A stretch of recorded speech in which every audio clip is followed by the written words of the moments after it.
নমস্কার আমার মিষ্টি বন্ধুরা, আবার একটা নতুন ঝকঝকে সকালে একদম তোমাদের কাছে ঝকঝকে মন নিয়ে চলে এসেছি। আর আজকে কি বানাবো বলো তো? আজকে তোমাদের কাছে হাজির করব আমার শ্বশুর বাড়ি হচ্ছে যশোর জেলার। তো যশোর জেলার একটা নামই রয়েছে, যে কি বলে যশোরের কই। তো যশোরের কই মাছ নাকি খুব বিখ্যাত। তো আমরা তো চোখে যশোর দেখিনি, কিন্তু বাবা মার কাছে শুনেছি। বাবা মা বলা ভুল হবে, বাবা মা মানে আমার বাপের বাড়ি হচ্ছে খুলনা আর আমার শ্বশুর বাড়ি যশোর, পাশাপাশি, কিন্তু রান্নার ধারাটা প্রায় সেম। তো যাই হোক, তা আজকে সেই যশোরে কই কই মাছ দিয়ে আজকে তোমাদের দেখাবো। তো ছোটবেলা থেকে মার কাছে দেখেছি রান্না করে খেয়ে, মানে মা রান্না করেছে আমি খেয়েছি, আমি রান্না করিনি। তো সেই প্রিপারেশনটা আজকে করব, খুবই ইজি কিন্তু খুব টেস্টি। তো সেই প্রিপারেশনটা করতে দেখো আমি হাজির করেছি। আজকে একদম শিল নোড়া নিয়ে চলে এসেছি। আজকে মিক্সিতে বাটাবাটি করব না, সব কিছু কিন্তু দেখবে মিক্সিতে কিন্তু ভালো লাগে না। তো আজকে বাটাম্বো যে কই মাছটা, দেখো আমি সুন্দর করে সাজিয়ে রেখেছি গায়ে হলুদের ফোঁটা দিয়ে, মানে ওদের যেন বিয়ে হচ্ছে এরকম। তো গাটা একটু চিড়ে চিড়ে দিয়েছি প্রত্যেকটা মাছের। এই দেখো, দেখলে বুঝতে পারবে। এই দেখো চিড়ে চিড়ে দিয়েছি, একটু ফ্রন্টে করে দেখাচ্ছি তোমাদের, তাহলে বুঝতে পারবে। দেখো চেরা চেরা আছে, দেখতে পাচ্ছ? প্রত্যেকটা মাছই কিন্তু আমি চিড়ে দিয়েছি। আর এখানে নিয়েছি দেখো সর্ষেটা অল্প দিয়েছি, কারণ আগেকার দিনের কথা বাদ দাও, তখন তো সর্ষে টর্ষে একটু পরিমাণ মতো দিয়ে করতো। এখন তো সবার শরীরের মানে খুবই প্রবলেম থাকে, বিভিন্ন রকম অ্যাসিডিটির প্রবলেম, নানা রকম শারীরিক নানা রকম প্রবলেম থাকে। তা সর্ষেটা শরীরের জন্য কিন্তু অত একটা ভালো না, তাই সর্ষে অল্প, পোস্তটা একটু বেশি নিয়েছি। আর নিয়েছি যে যেরকম ঝাল খাবে সেই অনুপাতে লঙ্কা দেবে। আমি 2টো কাঁচা লঙ্কা নিয়েছি। সবসময় এগুলো বাটার সময় একটু হলুদ দেবে আর একটু নুন দেবে, তাহলে বাটাটা খুব ভালো হয়। আর কে কে দেয় আমি জানি না, কিন্তু আমি একটু 2 কোয়া রসুন দিই, এতে কিন্তু একটু টেস্টটা একটু মাত্রাটা বেশি বাড়ে। তো যাই হোক, আজকের উপকরণ এটা হচ্ছে। আর ফোড়নে দেবো একটু কালো জিরে। পুরো রান্নাটা হবে সর্ষের তেলে। এই হচ্ছে আজকে আমার উপকরণ। আর যশোরের লোকেদের, আমার শ্বশুরবাড়ি যশোর, সেখানকারই রান্না আজকে তোমাদের সঙ্গে শেয়ার করব। তো চলো তাহলে আজকে শিল নোড়া একটু ঘষাঘষি করে নিই। চলো, দেখো আমি 2টো কাঁচা লঙ্কা দিয়ে দিলাম, আর প্রত্যেকটা জিনিস কিন্তু আমি এখানে দিয়ে দিলাম। এবার বাটার পালা। দেখতেই পাচ্ছ সুন্দর করে একদম কত বছর বাদে যে আমি শিলনোড়ায় হাত দিলাম। এটা কিন্তু মিক্সিতেও হয়, কিন্তু মিক্সিতে আমি দেখেছি একটু মানে কেমন কিছু কিছু প্রিপারেশন না ভালো হয় না। লঙ্কাটার হেভি ঝাঁঝ বেরিয়েছে। কালো লঙ্কা তো ঠিক এই সময়টায় কালো লঙ্কাটা পাওয়া যায়।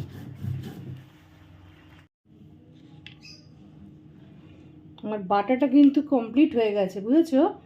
এবার কি করছি, আমি সবসময় একটু ছেঁকে নিই এই সর্ষে বাটাটা। পোস্ত কখনো ছাঁকি না, তো সর্ষে থাকলে আমি সবসময় একটু ছেঁকে নিই, কারণ এর মধ্যে একটু হলেও ছিবড়ে থাকে। সেই ছিবড়েটা না ভালো লাগে না, খেতে গেলে মুখে পড়ে, তারপরে শরীরের জন্য ভালো না। তা আমি ছেঁকে নিই সবসময়ের জন্য।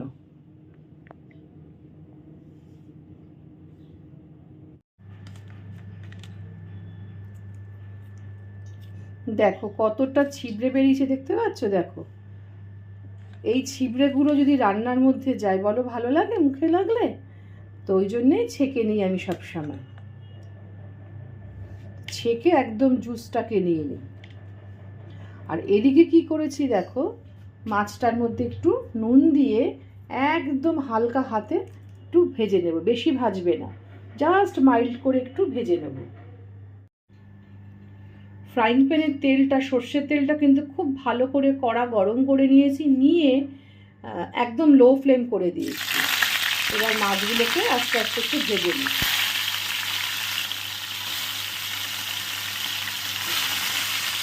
বেশি ভাজবে না, একদম অল্প করে ভাজবে।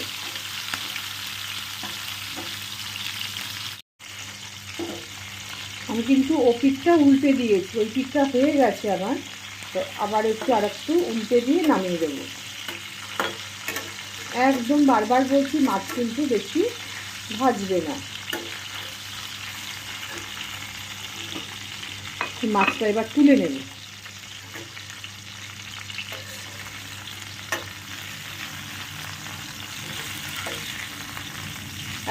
ওঠ না, দুষ্টুমি করছিস এর মধ্যে থেকেও। জ্যান্ত অবস্থাতেও দুষ্টুমি করে, এর মধ্যেও দুষ্টুমি করছে।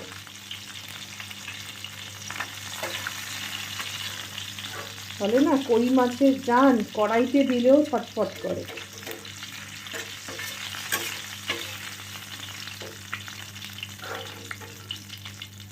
ব্যাস, যশোরের কই ভাজা হলো। যশোরের কিনা জানি না, তো কই মাছ ভাজা হলো। এইবার কি করব, একটা শুকনো লঙ্কা লেজের কাছটা একটু কেটে নিয়ে তেলে একটু মচমচে করে ভেজে নিচ্ছি। এই যেটা ভাজলে পরে কি হয়, তেলে একটা সুন্দর গন্ধ বেরোয় শুকনো লঙ্কার, কিন্তু ভেজে লঙ্কাটাকে তুলে নেব।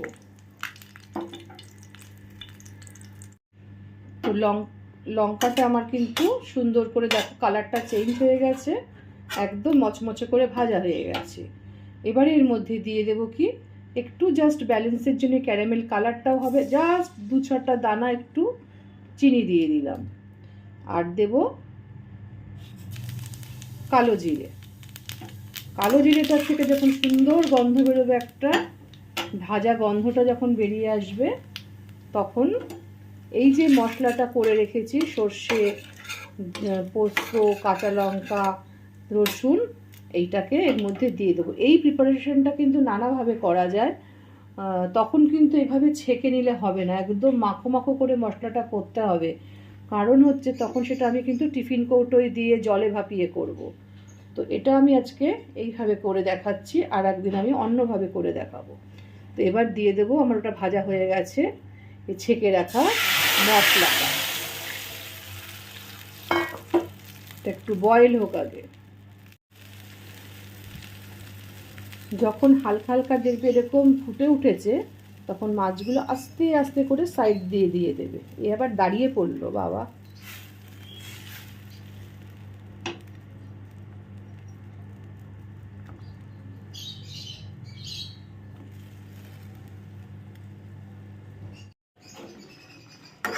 এই ঝোলটা না জানো তো, এই যে কই মাছের যে সর্ষের পোস্ত দিয়ে রান্নাটা একটু মাখো মাখো হয়, তো বেশি ঝোল এটাতে রাখা যায় না।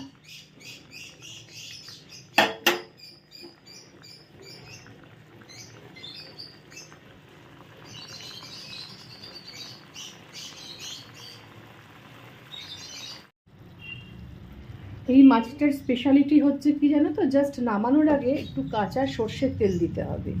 আর এই শুকনো লঙ্কাটা আমার দিয়ে দিলাম এর মধ্যে, আমার একদম কমপ্লিট হয়ে এসছে। নামানোর আগে দিয়ে দিচ্ছি অল্প করে কাঁচা সর্ষের তেল। বেশি দেবে না, কারণ শরীরের একটা বলে ব্যাপার থাকে, তো সেই জন্য বেশি দিচ্ছি না। জাস্ট নাড়াবো, একটু নাড়িয়ে দিয়ে নামিয়ে দেবো। কারণ এই যে ঝোলটা দেখছো, এটা কিন্তু ঠান্ডা হয়ে গেলে অনেকটাই কমে যাবে। রান্নাটা তো তোমাদের দেখালাম, এবার লাস্ট তোমাদের ডেকোরেশন দেখতে হবে, যে প্লেটে নামানোর পর কেমন দেখতে হয়েছে। তাহলে চলো, যশোরের কই বা যশোরে কই যেটাই বলো না কেন, সেটা তোমাদেরকে এবার দেখাচ্ছি। দেখো, টানটানান, কেমন হয়েছে বলো দেখতে? একদম ইয়াম্মি ইয়াম্মি দেখতে হয়েছে না বলো? পুরো গরম গরম ভাত দিয়ে শীতকালে জাস্ট জমে যাবে। তা তোমরা এভাবে বানিয়ে কিন্তু করে খেয়ে দেখো, যশোরে কই বা যশোরের কই। বাট আমরা যশোরের কই পাই না, এখানকারই কই মাছ, এটা আমাদের কলকাতা থেকেই কেনা। তো যাই হোক, তোমরা এভাবে রান্না করে খেয়ে আমাকে বলো আমার বন্ধুরা, তো কেমন লাগলো। আর ভালো লেগে থাকলে কি করবে, অবশ্যই লাইক কমেন্ট শেয়ার তো আমার প্রাপ্য। আর তার সঙ্গে প্রচুর প্রচুর কী করতে হবে, আমার নতুন বন্ধুদের ভালোবাসা চাই, তারা যেন আমার পরিবারে এসে আমার বন্ধু হয়ে যায়। আর তোমরা ভালো থেকো, সুস্থ থেকো, সাবধানে থেকো, নিরাপদে থেকো, এটাই আমার প্রধান কাম্য। ওকে, তোমরা ভালো থাকলে তবেই না তোমরা আমার পরিবারে এসে আমার পরিবারে মিষ্টি দিদি রান্না দেখতে পারবে। ঠিক আছে, তাহলে চলো, তোমরাও দেখো, তোমার বন্ধুদেরও দেখার সুযোগ করে দাও। তাহলে আজকের মতো বিদায় নিচ্ছি, টাটা।